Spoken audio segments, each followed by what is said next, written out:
ফলস্তিনৰ north Gaza মাঝে হামাসে ইসরায়েলের IDF 5 জন পর্যন্ত মারি খতম করে দিয়ে 10 জন পর্যন্ত জবরদস্ত জখম করছে।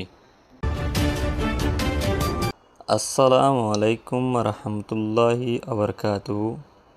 কেন আছো যারা ডেলি খবরাখবরি চলতে আছো অনরা বিগিলিং গামাছো বলি আশা রমর আলহামদুলিল্লাহ মেয়ে গামাসাম অনুরোধ দবরতে হাজগুড়ি আজিয়া তারিখ হলে 26 এপ্রিল 2021 আজিয়া দিন হলে রবিবার। পয়লা সাদর আপডেট খবর হলে নর্থ গাজা মাঝে ফলস্তিনের হামাসে ইসরায়েলের IDF 5 জন পর্যন্ত মারি খতম করে হলে 8 জনের ওর পর্যন্ত গাইল গুজি। ইয়ার বাদে আরও কিছু ইরানের আপডেট খবর আছে, আপনারা যে দূর ফারাম হে দূর বুঝা দিবলা চেষ্টা করিম।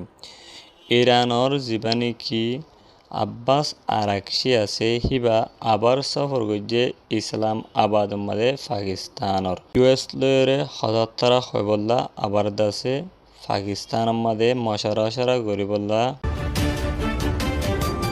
US লয় হতারা হইবল্লা বলি হইরি।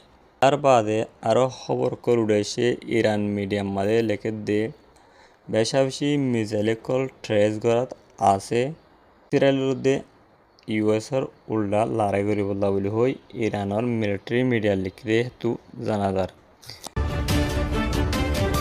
হেয়ার পরে যাইরে আরও খবর কুল উড়াইছে দে লেবাননের হিজবুল্লাহ গ্রুপ লতি লইরে ইরানের IRGC গ্রুপ ইবালতি লইরে বেশি অহন তৈয়ারি কলর ইসরায়েলের হেলাপ লড়াই কল করিবল্লা।